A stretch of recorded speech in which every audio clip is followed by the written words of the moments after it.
Hey guys, it's Anissa, and in this opportunity kita akan ngebahas satu topik yang sangat relevan dengan masa kini. Yes, kita akan ngebahas Israel mengguncang, protes besar-besaran terhadap kebijakan militer Netanyahu. Yuk tunggu apa lagi, upgrade pengetahuan kamu di @now @knowledge.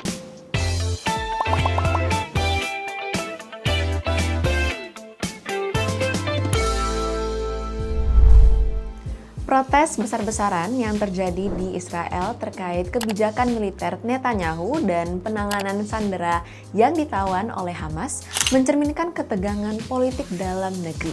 Banyak warga Israel, terutama dari kalangan liberal dan sekuler, menuntut gencatan senjata dan penanganan krisis sandera dengan segera. Mereka mengecam Netanyahu atas kegagalannya mencapai kesepakatan dengan Hamas yang mereka anggap telah menempatkan nyawa sandera dalam bahaya. Meskipun ada tekanan besar dari masyarakat, keputusan politik masih bergantung pada stabilitas koalisi yang mendukung Netanyahu, yang mengancam untuk menggulingkan pemerintah jika terjadi perubahan kebijakan. Sejak dimulainya konflik pada Oktober 2023, lebih dari 40.000 warga Palestina, sebagian besar dari mereka adalah warga sipil, telah kehilangan nyawa di Gaza. Data ini setidaknya menurut Kementerian Kesehatan Palestina. Di tengah kondisi kemanusiaan yang memburuk dengan penyebaran penyakit seperti polio dan hepatitis A, dunia internasional terfokus pada upaya untuk membantu.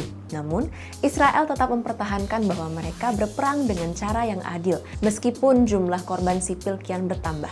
Menariknya, Perdana Menteri Israel justru mengklaim bahwa militer Israel melakukan segala langkah untuk meminimalkan jumlah korban dengan memberikan peringatan sebelumnya dan membantu dengan bantuan kemanusiaan. Israel bahkan mengklaim bahwa mereka berperang dengan cara yang sesuai hukum internasional. Sebuah pernyataan yang mempertanyakan batas antara realitas perang dan apa yang dapat dibenarkan oleh moralitas internasional. Israel mengklaim bahwa upaya bantuan kemanusiaan yang mereka kirimkan ke Gaza mencakup 1 juta ton bantuan, vaksin polio, dan dukungan medis lainnya. Dalam pernyataan mereka, Israel menekankan bahwa mereka telah memberikan peringatan sebelumnya untuk menghindari lebih banyak korban sipil dan mencoba meminimalkan kerusakan. Meskipun demikian, mereka mengakui adanya korban sipil yang tidak dapat dihindari, seperti ketika gudang senjata Hamas di kawasan pemukiman hancur akibat serangan udara yang menyebabkan kematian beberapa orang tak bersalah. Israel berpendapat bahwa meskipun ada korban sipil, jumlahnya jauh lebih sedikit dibandingkan dengan konflik-konflik lainnya. Serta mereka menyebut setiap kematian warga sipil sebagai sebuah tragedi yang harus dihindari. Israel mengklaim bahwa serangan mereka terhadap Hamas adalah sebuah perang yang sah dan mereka berupaya keras untuk menghindari korban sipil sebanyak mungkin. Mereka menyebutkan upaya bantuan kemanusiaan yang besar dengan pengiriman vaksin polio dan bantuan medis. Namun, dunia internasional tak bisa menutup mata terhadap kenyataan kelaparan yang melanda Gaza dan kebijakan militer yang semakin brutal. Tuduhan tentang kelaparan yang disengaja dan pembunuhan massal tidak bisa begitu saja diabaikan. Bahkan ketika Israel mengklaim bahwa mereka telah melakukan yang terbaik untuk melindungi warga sipil. Akankah kebijakan ini benar-benar memenuhi standar kemanusiaan atau justru menciptakan kekosongan moral yang tak termaafkan? Serangan militer Israel di Lebanon semakin intens di akhir Oktober 2024 ini, dengan laporan tentang serangan mematikan dekat pos pemeriksaan di Sidon, Lebanon Selatan. 3 orang tewas dan 7 lainnya terluka, termasuk 4 penjaga perdamaian PBB. Sementara itu, militer Israel melaporkan 5 tentara tewas dan lebih dari 60 terluka dalam bentrokan terbaru di Lebanon Selatan. Namun, di dalam negeri Israel sendiri, rupanya terjadi ketegangan politik yang semakin memuncak. Protes besar-besaran meletus setelah Perdana Menteri Benjamin Netanyahu memecat Menteri Pertahanan Yoav Gallant. Dan ini menambah ketegangan yang sudah lama ada antara keduanya. After Bibi fired Gallant just to keep himself safe, not to keep this country safe in the midst of this war. Yoav Gallant, yang dianggap sebagai suara moderat dalam kabinet Netanyahu, menentang rencana perombakan sistem peradilan yang kontroversial, yang bertujuan untuk memperlemah pengaruh Mahkamah Agung Israel dalam proses legislatif. Gallant juga mengusulkan perubahan dalam sistem wajib militer Israel, terutama dengan mencabut pengecualian bagi komunitas ultra-ortodoks yang selama ini tidak diwajibkan untuk menjalani dinas militer. Rencana ini bertujuan untuk menciptakan kesetaraan dalam kewajiban nasional, tetapi ditentang oleh banyak pihak, terutama kelompok konservatif yang mendukung pengecualian tersebut.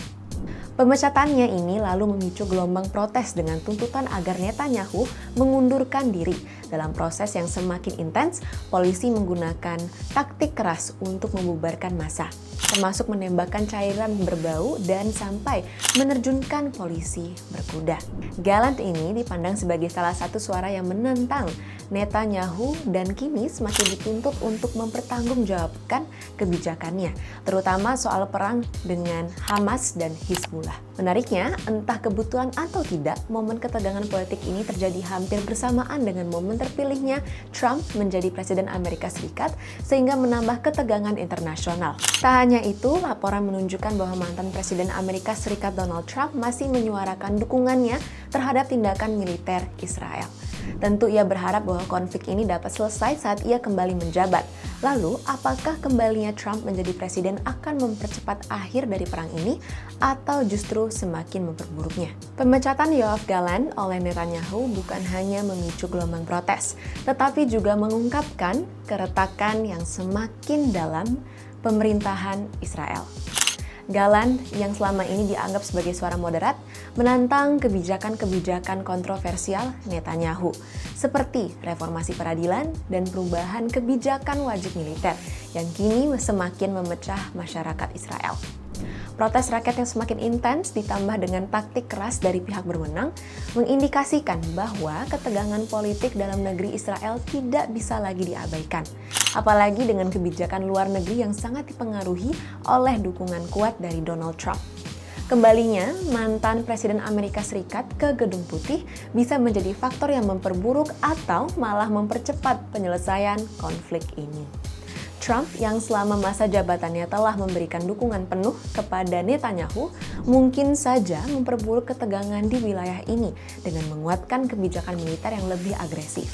Menambah dinamika baru yang tak terprediksi dalam geopolitik Timur Tengah.